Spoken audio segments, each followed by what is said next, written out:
Maybe that's better? Still kind of looks like spaghetti to me. And that's hot. Ah, da, da, da.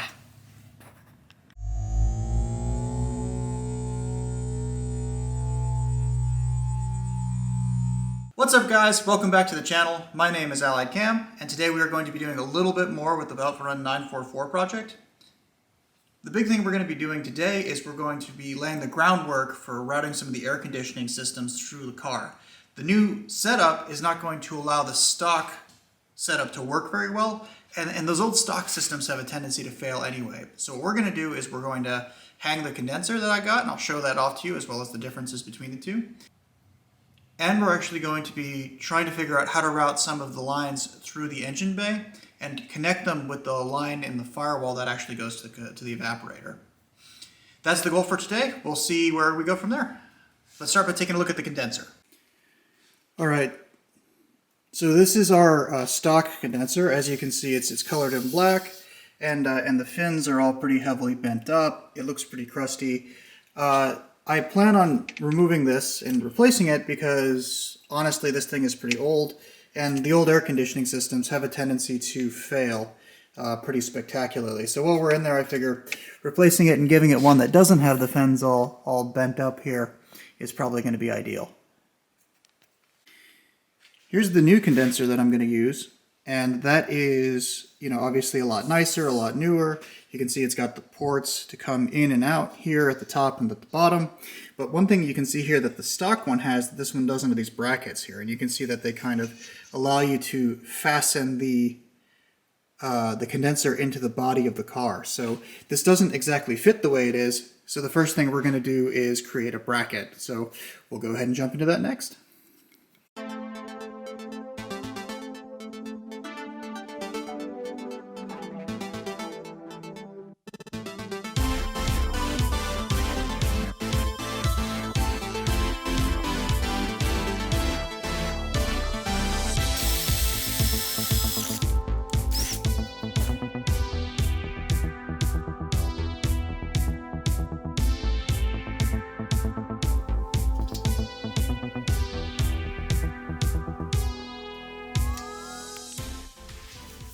So this bracket that I made here isn't quite wide enough for me to be comfortable attaching it to either side.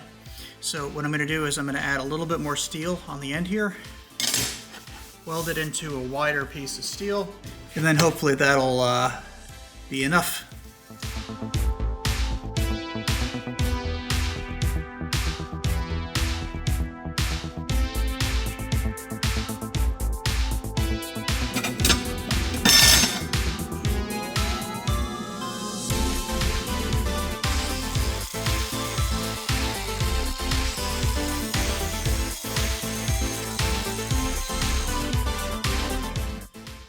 First time I've ground down any of my welds, but I think that's going to help me fill in the gaps a little bit and make that stronger.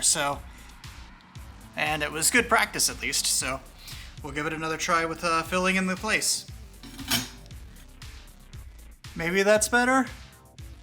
Still kind of looks like spaghetti to me. And that's hot. Ah, da, da, da.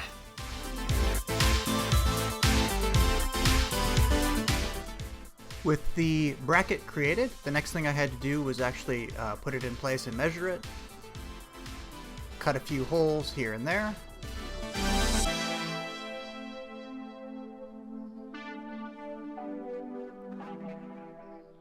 Added in these screws with rubber washers on them to stop the vibration from tearing the condenser apart as it was driving along.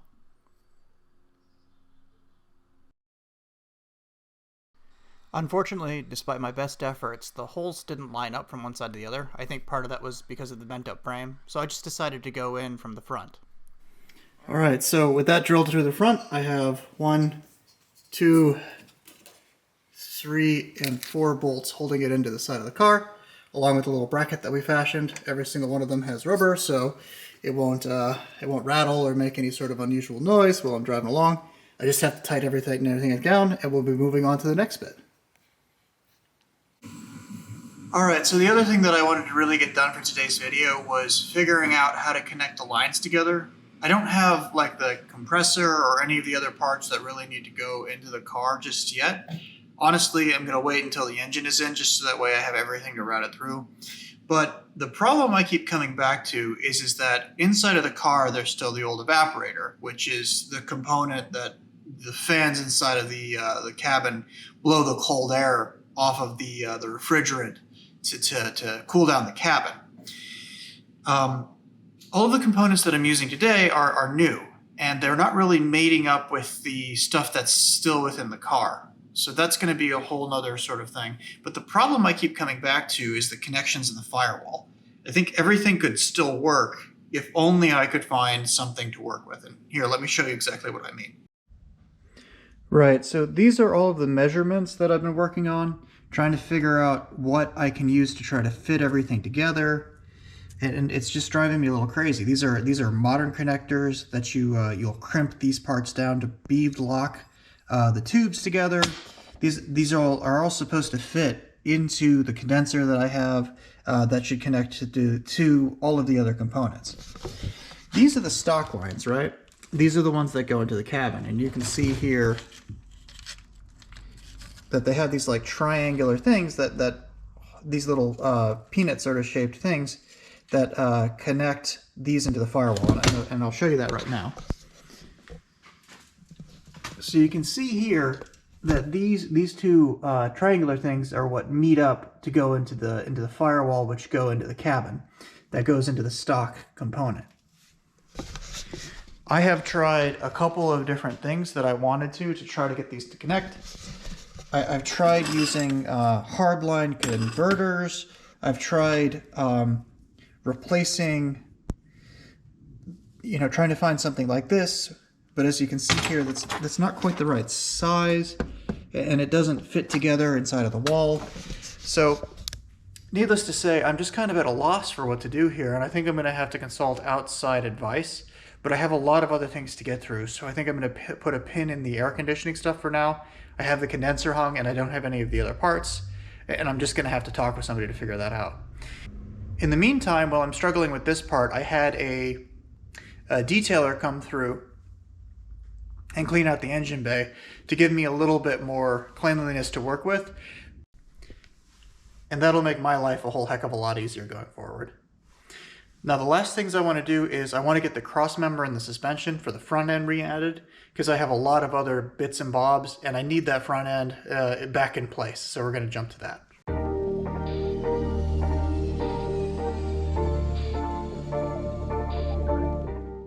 Being the genius that I am, I decided to take the cross member out with the control arms and the brake rotors and everything else on it still. So trying to reinstall it was actually really, really difficult.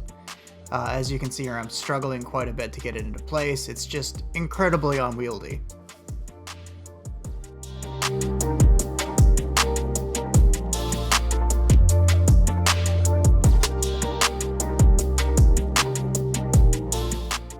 Additionally, it occurred to me that I was no longer going to need these pucks on top for the new kit, and I figured I might as well take everything apart and reinstall it one piece at a time.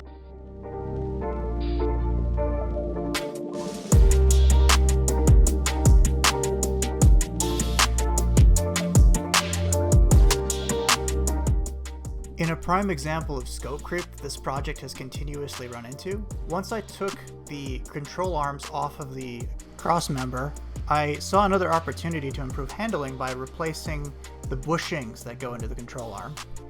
Unfortunately, I had a hard time getting them back in once they were pulled out, and it took another 2 weeks for these bushings to get here, which pushed me further behind schedule. The other bushings that I ordered for the back did not fit, so this just became one giant exercise in frustration.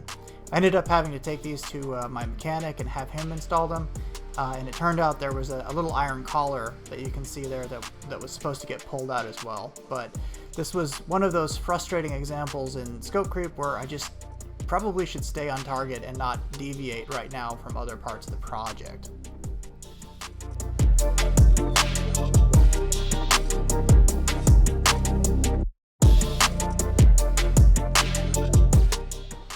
Since the headers were finished, I also decided to go ahead and move forward with ceramic coating them.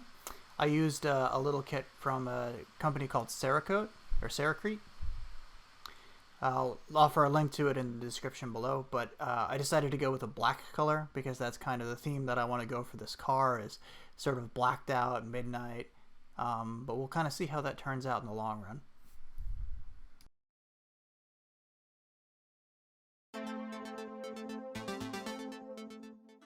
Getting the headers off initially was kind of a huge pain in the ass, just because of the rusted out studs.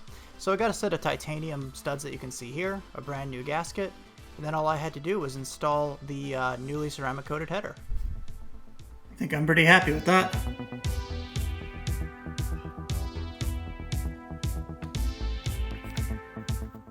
Hey, so came down to work on the car a little late tonight because I couldn't sleep, and came down to find this big old puddle all over the floor. At first, I kind of thought that it was because we were doing plumbing in the garage, and maybe the plumbers had left something, water all over the floor, but doesn't look like that's the case. I don't know if you can see it here, but we have a bit of windshield washer fluid coming out of the reservoir there. I don't know how that happened, but it just all of a sudden out of the blue started leaking. So I promised myself not to get sidetracked, but it looks like I'm gonna get a little sidetracked. This led to another $200 bill for a glorified water jug that had the name Porsche stamped on the side, and another few hours of my life uninstalling the old one and reinstalling the new one without breaking it. I guess these things are extremely fragile if you over-tighten them.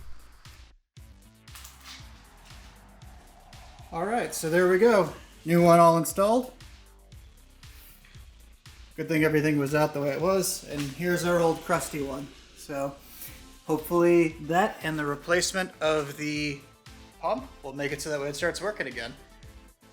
Now I just have to focus on the small issues, like getting the whole engine back into the car. Hey guys, so it's about 10:30 at night.